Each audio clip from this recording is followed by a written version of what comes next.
Hello, and welcome to your Niagara Frontier Radio Reading Services Rochester Area podcast. My name is Jan Heineman, and today I'll be reading to you from the Rochester Beacon. Our first story from the Rochester Beacon comes from writer Smriti Jacob and is dated May 26th. Wilmot Cancer Institute receives $7.7 million grant. The Wilmot Cancer Institute has received $7.7 million from the National Cancer Institute to support clinical trials over the next 6 years. The award recognizes Wilmot as the top patient enrollment site over the last decade within SWOG, a national cancer research cooperative. The whole purpose of oncology cooperative groups is to conduct large clinical trials that are meant to be practice-changing, trials that alter the way we treat cancer patients and bring in safer and more effective therapies. That's from Paul Barr, MD, Assistant Director for Clinical Research at Wilmot and Principal Investigator for the grant.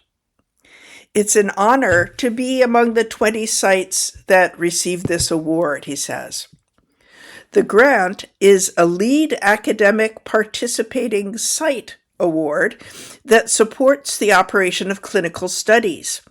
Wilmot became part of the LAPS-funded network, Lead Academic Participating Site Network, in 2019.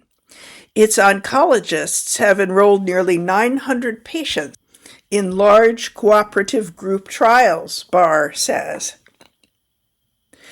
We firmly believe that membership in the national network enables Wilmot to bring promising investigations to our own cancer community, accelerates advances in cancer biology, and improves patient care, cancer survival, and quality of life for patients, says Barr. Wilmot has been a top participant in the National Clinical Trial Network for 50 years, officials say. Rochester is widely known for its leadership in clinical trials.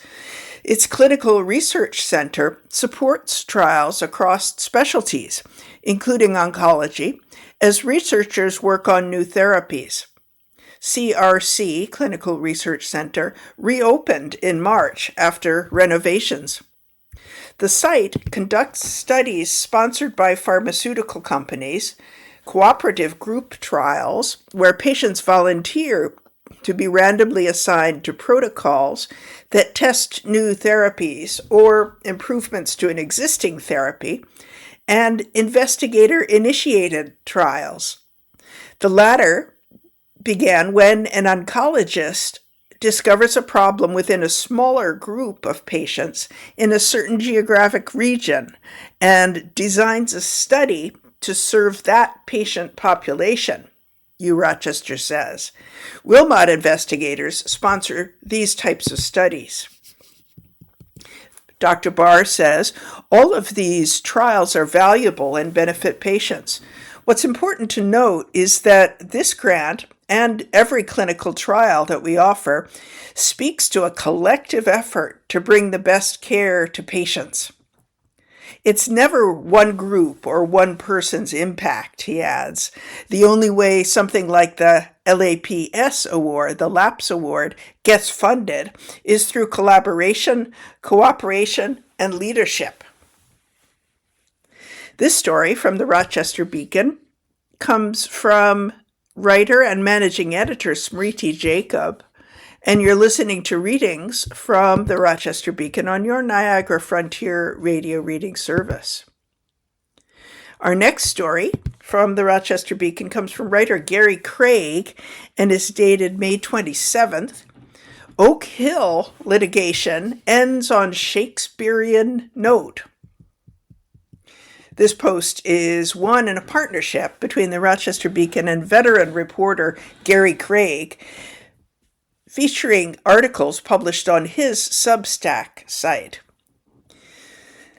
On page 13 of the 50-page Oak Hill Country Club lawsuit decision is an interesting footnote.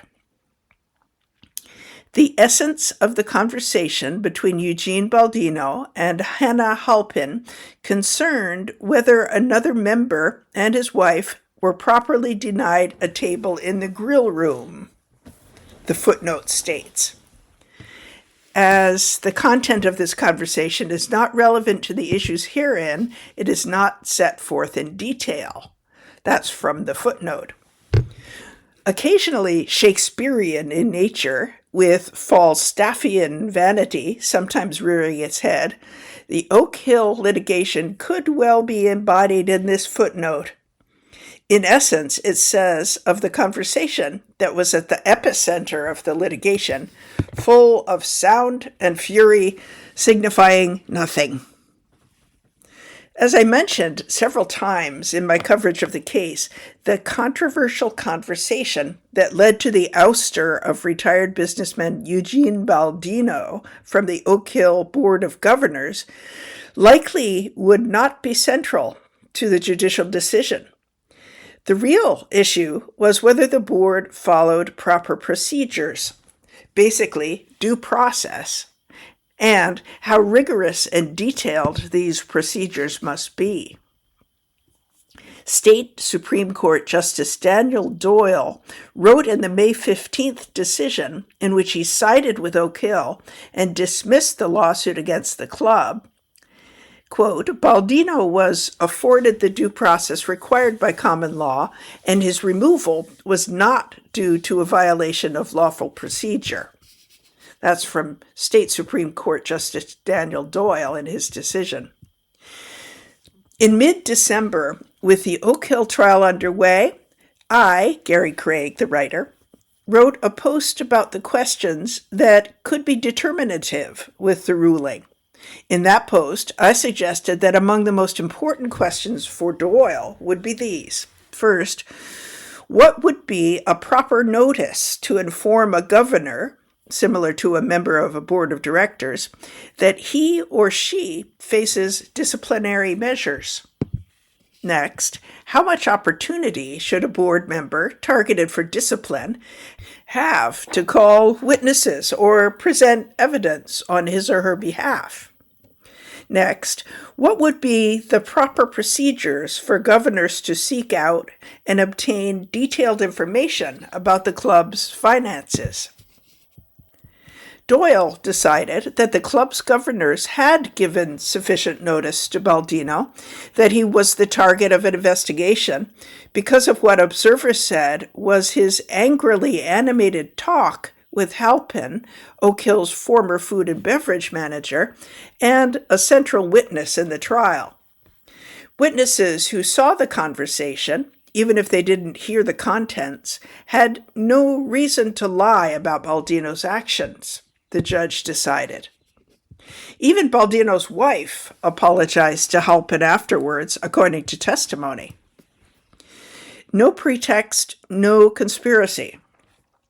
Nor did Doyle think there was proof of a collaborative efforts to remove Baldino, who alleged that the board used the interaction with Halpin as a pretext to remove him because he had questioned financial and managerial decisions. Doyle wrote that there wasn't evidence that, quote, a conspiracy was hatched to present to the board a fabricated version of events, unquote. Baldino had the opportunity to challenge the board's plans to oust him and call witnesses if he so chose, Doyle wrote. The judge also sided with the club in finding no wrongdoing in how it handled requests for financial information from Baldino and others.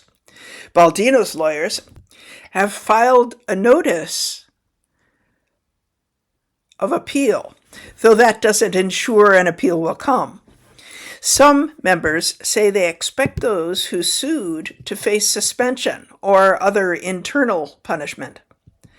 There are rules in the Oak Hill bylaws for that process as well.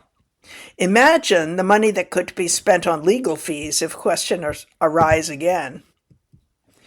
Elsewhere in the Hall of Justice, One January day, as I was in the magnetometer line in the Hall of Justice en route to the Oak Hill trial, I overheard a conversation between two men also in line.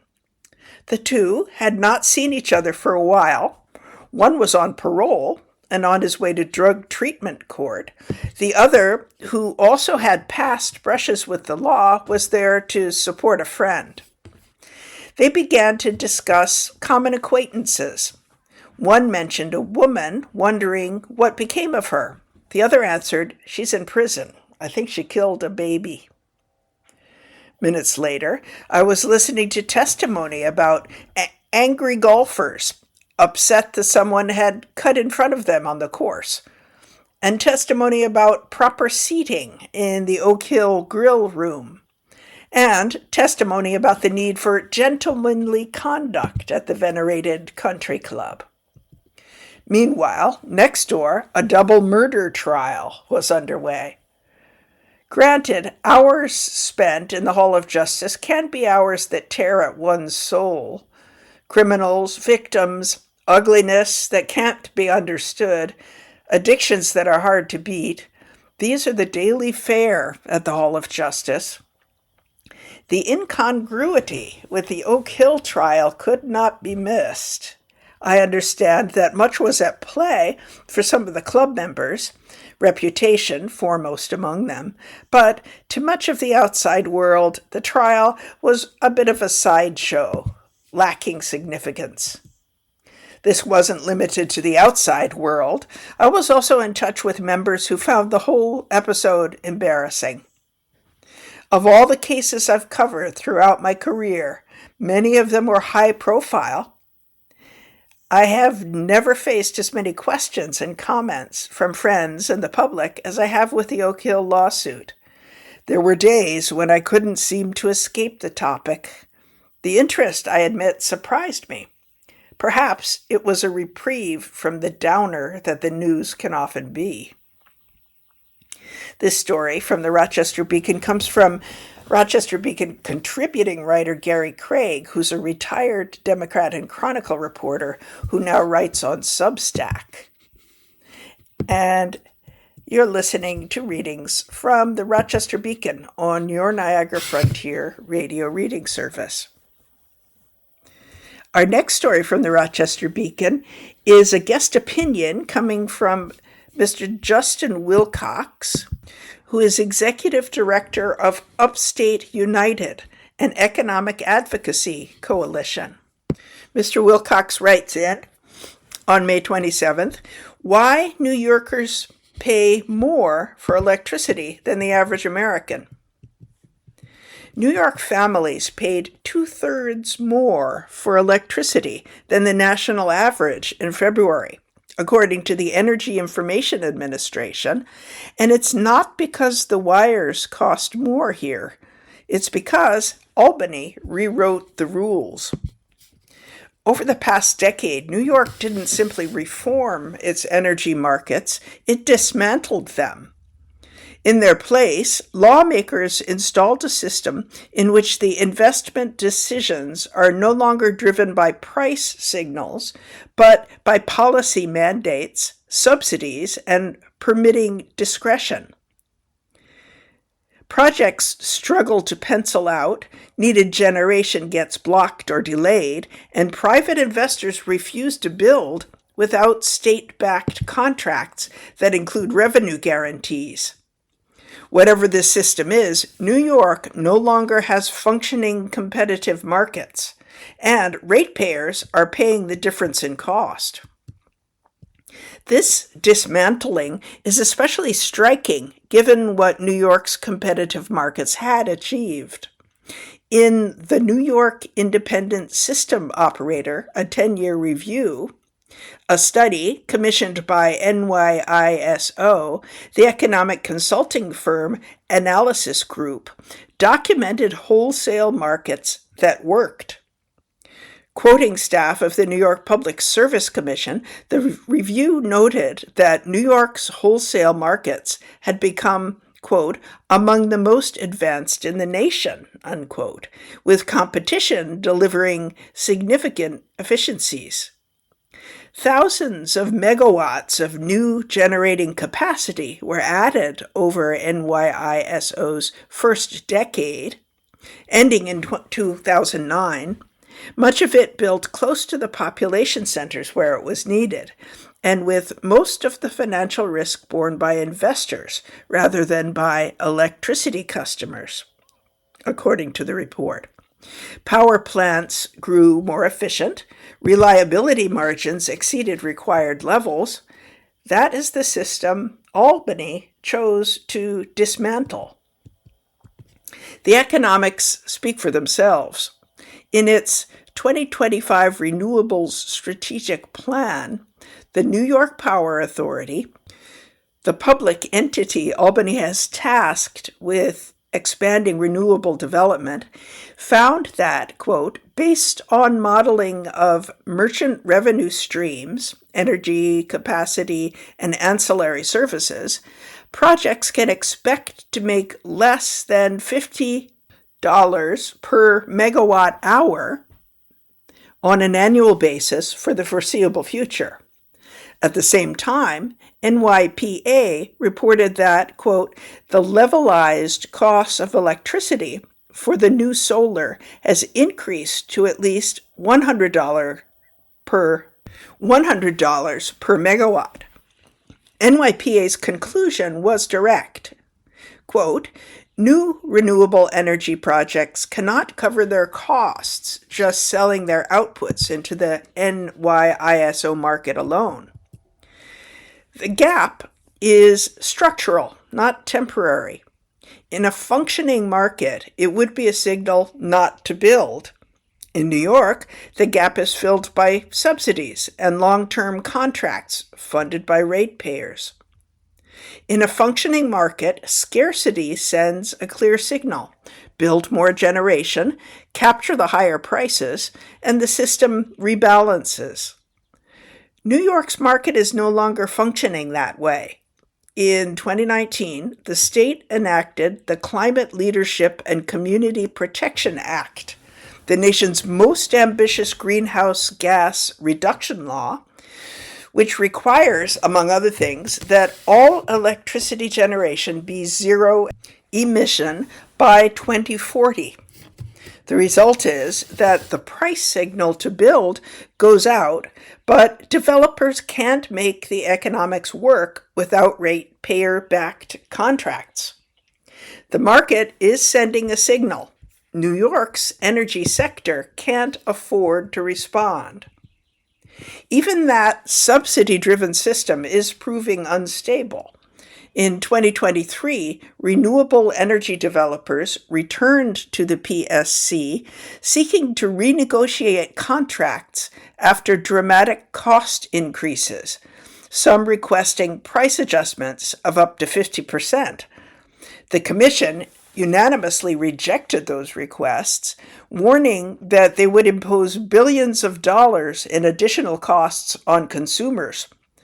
Projects stalled, contracts were terminated, and the state was forced back to the drawing board. State policy is also reshaping what gets built long before any contract or permit is finalized.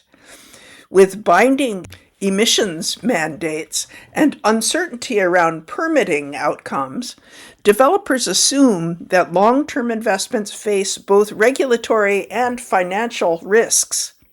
Projects move forward only when backed by state contracts or subsidies that insulate them from those risks.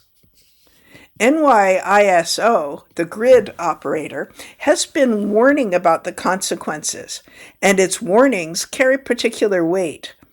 It operates the wholesale electricity markets that still function in New York, balancing supply and demand in real time within whatever policy framework Albany sets. It does not make energy policy. It manages the grid those policies produce. And what it is now managing, by its own account, is a grid under increasing strain. not because competitive markets have failed, but because the policy environment has constrained what markets can deliver. NYISO's Power Trends 2025 report found that the pace of generator deactivations is exceeding the development of new generating resources. Since the passage of the state's 2019 CLCPA, 4,315 megawatts have left the system, while only 2,274 megawatts have been added, a net loss of more than 2,000 megawatts. Enough capacity, NYISO noted, to power roughly 2 million homes. Decreasing supply against sustained demand does not require a complex explanation. It requires scarcity, and scarcity drives up prices. Eventually, it can lead to outages. While this may have been an unintended consequence, it was not unforeseeable. It is what happens when you retire generation faster than you replace it and call it a plan. The same report warned that as reliability margins narrow, quote, consumers face greater risks of outages if the resources needed for reliability are forced out of service by policy mandates or failures associated with aging equipment, unquote. Months later, NYISO's Summer 2026 Reliability Assessment confirmed the deterioration was already visible. NYISO's press release for the report cited, quote, declining reliability margins, performance issues with aging generators, and an absence of new dispatchable resources, unquote. That assessment was foreshadowed by specific permitting decisions. In 2021, 2 merchant developers attempted to repower existing natural gas facilities for the wholesale market, only to be denied the air permits required to proceed, a direct result of regulators' interpretation of the CLCPA's zero emissions mandate. The pattern is now clear. New York's climate goals, as embodied in the CLCPA, are legitimate, but the way the state has pursued them has hobbled the energy market's ability to respond to demand. Investment is no longer guided by price signals. It is filtered through policy approval at every stage.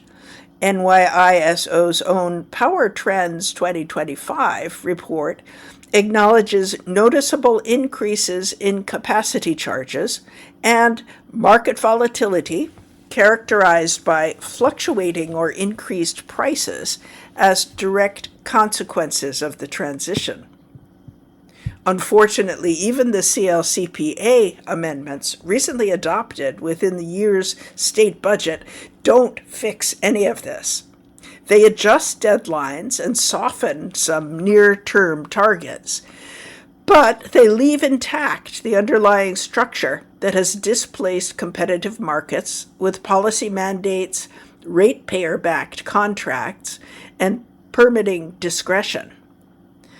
Pushing compliance dates further out may relieve short-term political pressure, but it does nothing to restore the price signals that once drove private investment in the generation New York needs. It is, in effect, kicking the can down the road. This is why struggling New Yorkers are already paying 30 cents per kilowatt, while the national average is 18. And that's why that gap will keep growing, pushing ratepayers, workers, and employers towards states where energy is affordable and the rules are stable. New York can decarbonize this way.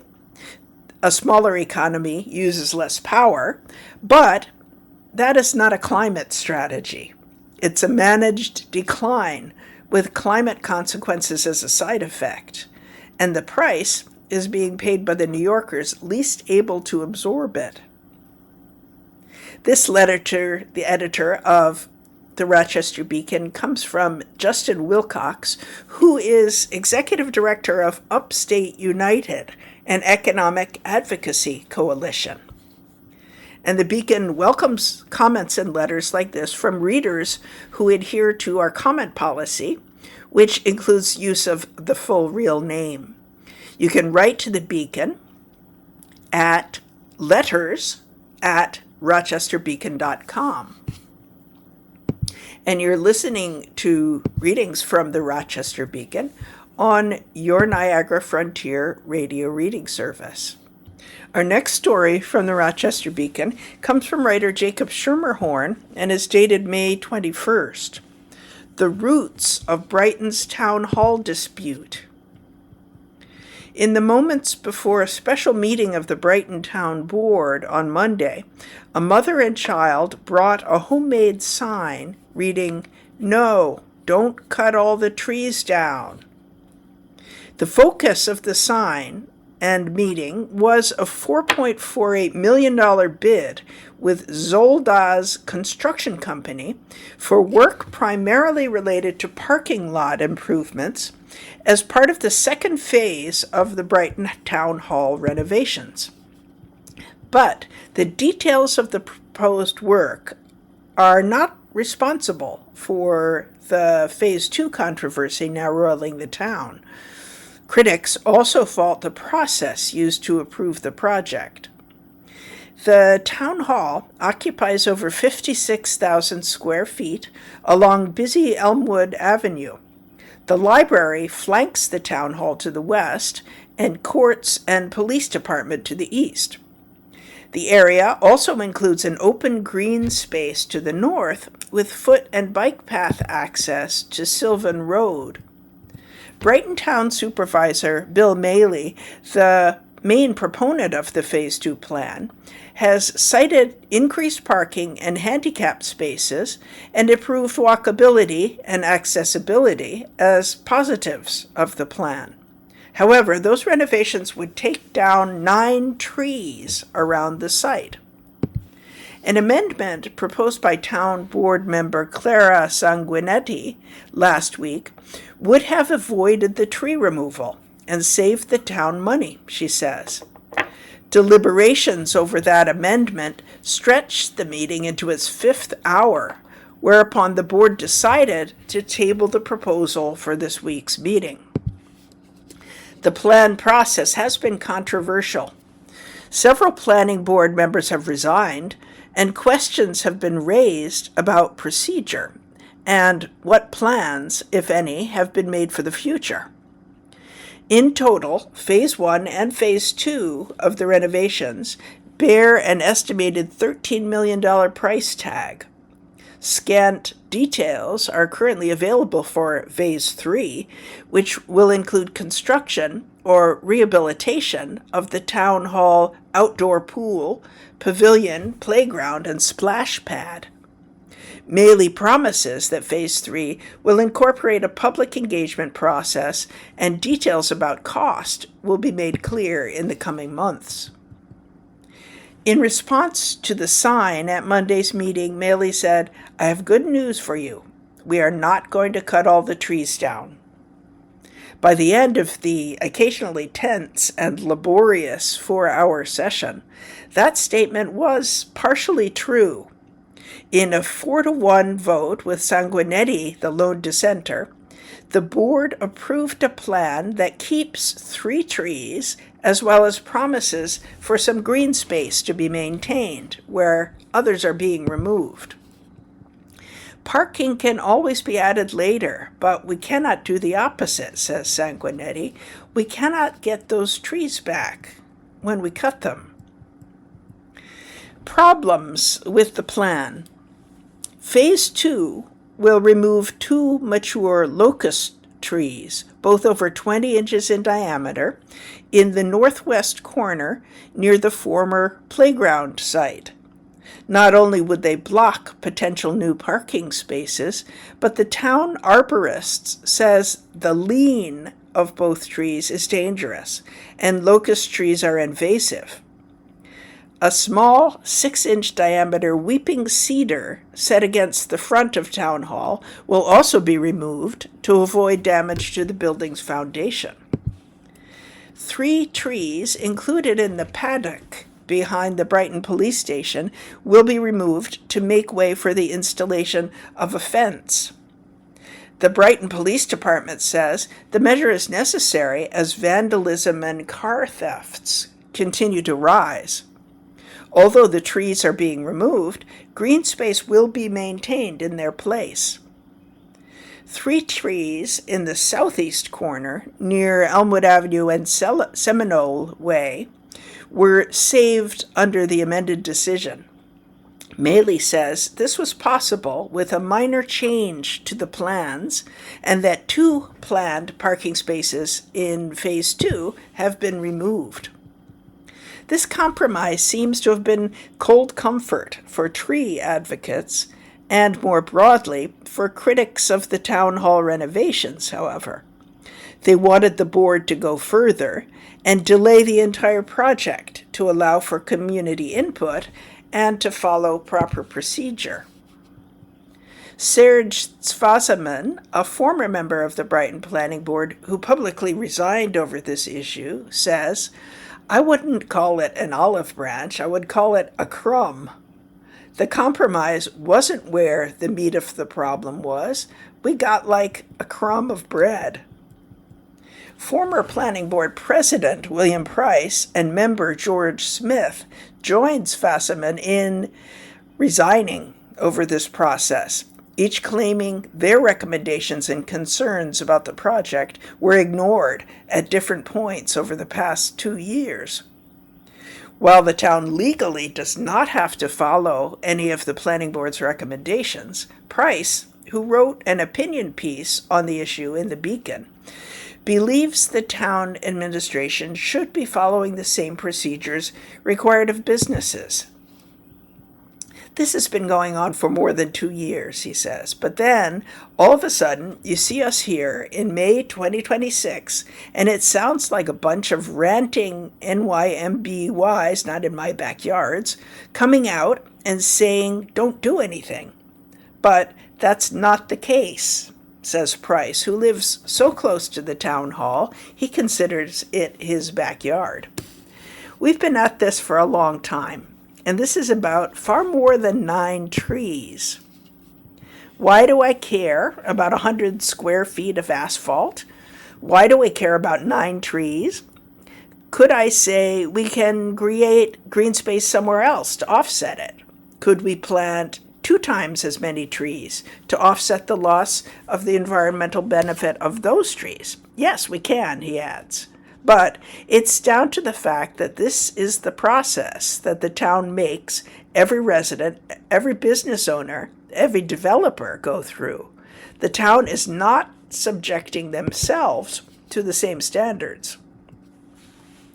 In addition to the 3 resignations on the 7-member planning board, the town hall renovation project has raised concerns among members of the town's conservation board. President Karen Berger and Smith, who is also a member, have said their approval of tree removal occurred when they were not fully informed. Over a dozen community members have submitted comments and letters at town board meetings raising concerns with the project, and a petition supporting delaying the project received over 300 signatures, Svasaman says. Meanwhile, Monroe County legislators Susan Hughes Smith and Albert Blankley submitted a letter asking that the project be delayed to allow for more public input.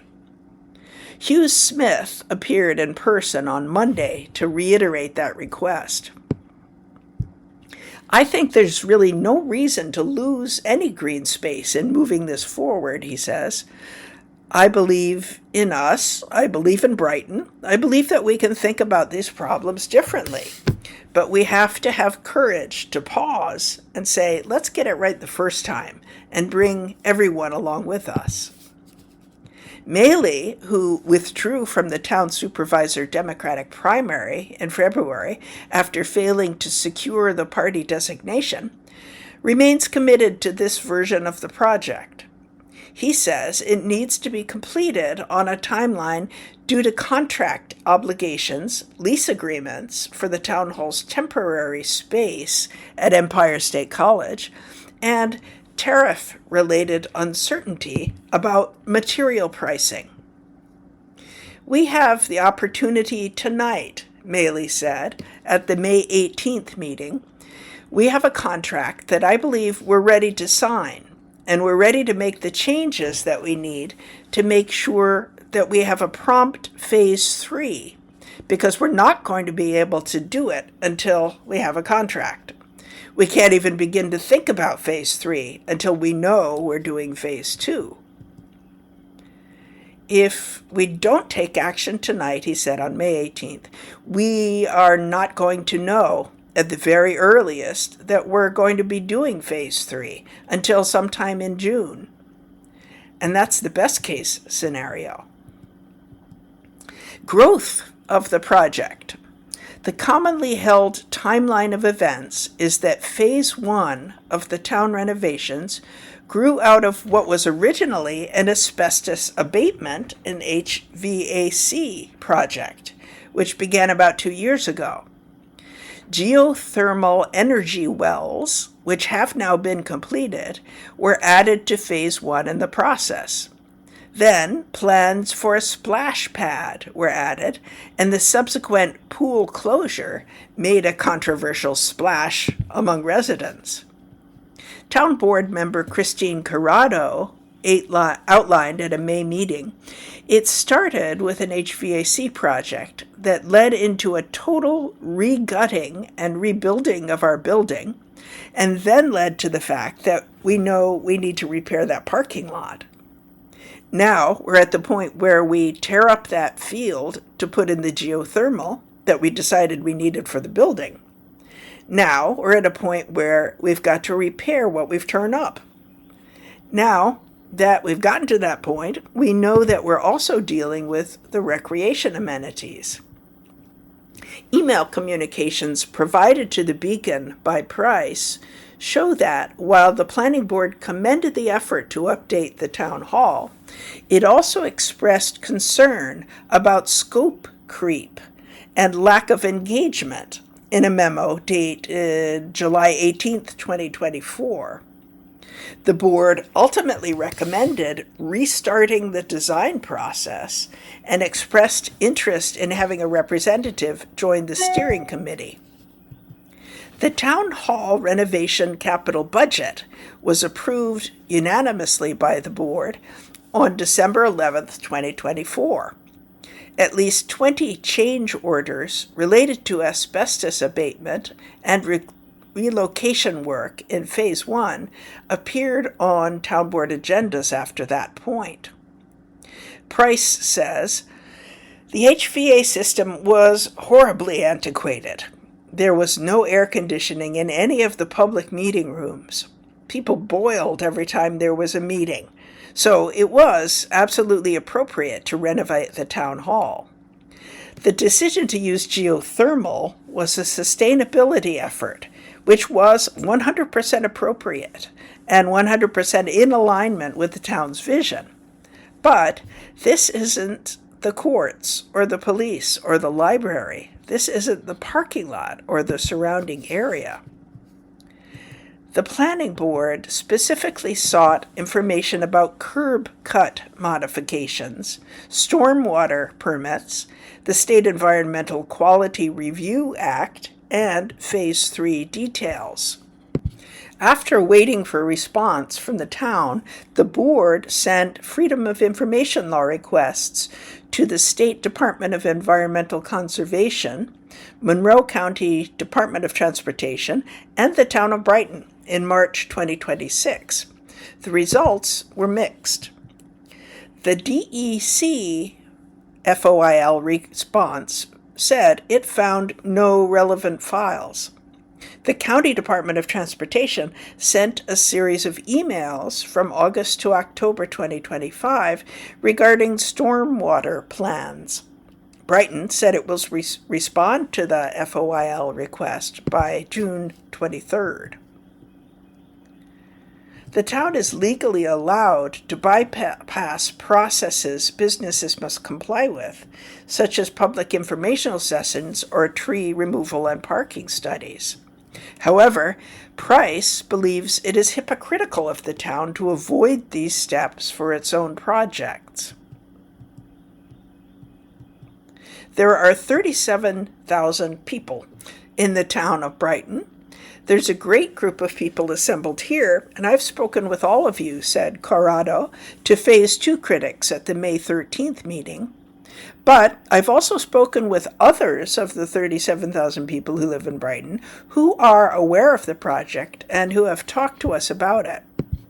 I've spoken with our professional colleagues. I've spoken with the professionals that we hired to do the design work and continue to implement and refine and shape and get it as close as possible to what the library needs, what the courts need, what Brighton Police Department needs, and what Town Hall needs, and what will integrate into the recreation amenities, she continued. This gets us as close as we can to good enough for the most people, for the most purposes.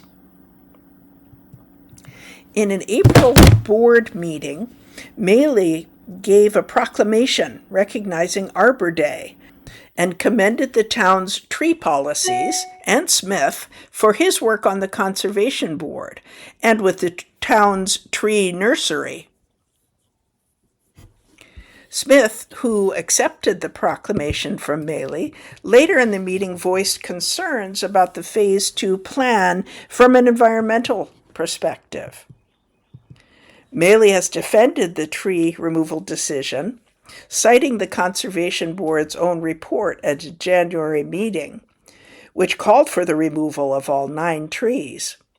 The 2 locust trees in the northwest corner in particular were among the most problematic the arborist found. Berger wrote in a letter submitted at this week's meeting that the Conservation Board was told those trees would be threatened by the renovations to the site, which caused them to recommend removal. However, she then says they acted without full information, for example, without knowledge of the Planning Board's concerns, which could have changed their assessment. She also notes the trees were below the 10 to 12 hazard level range that the Conservation Board is typically asked to evaluate. Current ratings from environmental nonprofit American Forest's Tree Equity Score put Brighton at a relatively high 92 out of 100 composite score, with 25% of block groups having a perfect 100. Still, there is some evidence that the tree canopy is declining in town. Trees at Work, a data source run by the USDA Forest Service, shows that Brighton lost 11%, or 548 acres, in urban tree canopy coverage from 2015 to 2021. Henrietta, Greece, Gates, and the southwest section of Rochester were the only other towns to lose proportionally more than Brighton. Maley has consistently maintained that the Phase 2 parking project will improve walkability and accessibility. The approved plan will add over 30 new parking spaces and expand handicap parking from 8 to 20. About 7 new crosswalks will be added, with a raised speed table crosswalk in the northern parking lot, connecting it to the court and Brighton Police Department entrances. A sidewalk will also be added along the north edge of the area. Critics of the plan say this is speculation, however, as the town has not completed a parking survey. Phase 3 plans are undetermined and therefore may not be accurate to any study either. Sanguinetti says, my question is why don't we preserve the trees and then carry out a parking study? If it's proven for phase 3, we need more parking for the amenities, then yes, let's add more parking. But why make a decision that you can't take back? Critics of the plan have attempted to conduct their own research. A letter from local civil engineer Greg McMahon, submitted by Zvassman, states that the extra parking spaces are not needed. Maley dismissed this out of hand. This explanation has not yet satisfied opponents of the town hall renovation in its current form, particularly as it applies to the Phase 3 plans. While details about the amenities are unclear at this point, Maley notes that State Senator Jeremy Cooney and Assemblymember Sarah Clark have secured grants of $700,000 and $500,000 for the construction of a splash pad and the rehabilitation of the outdoor pool, respectively. Price says both projects will require more money to complete, and that funding for a new pavilion and playground has yet to be determined. He believes that there were legal violations in the process and has submitted a formal request for the DEC to interpret the documents. However, the 26-year veteran of the planning board says he's disappointed and worn out from the fight. The only thing that gives me hope is the possibility of change, he adds, adding that he plans to take a mental break from the matter for now. Nate Salzman is beyond a breath of fresh air. Clara Sanguinetti is remarkable beyond description. It's my generation of people who are failing us here. Town board member Chris Werner, Bill, Christine, and the boomers are failing our community. It's just so embarrassing. Saltzman, the presumptive next Brighton Town supervisor, backed Sanguinetti's original amendment, which failed in a 3-2 vote. He then voted in favor of the plan that saved 3 trees and maintained green space around the police parking area. In an interview before Monday's vote, Saltzman said the town staff warned that failure to approve the bid would push off construction for a full year. Saltzman added that he's been frustrated with the conflicting information from the town administration and planning board members. I think he should have voted no, said Zvassman, who also wanted Saltzman to be more vocal in his support for Sanguinetti's amendment. For his part, Maley believes the project will make lasting improvements for the town. We will have a fantastic town hall at the end of this, he says, an environmentally conscious town hall and an accessible town hall. This story from the Rochester Beacon comes from writer Jacob Schermerhorn, who's a Rochester Beacon contributing writer and data journalist. And you've been listening to readings from the Rochester Beacon on your Niagara Frontier Radio reading service. My name is Jan Heineman. Thank you for listening today, and I hope you come back and listen again.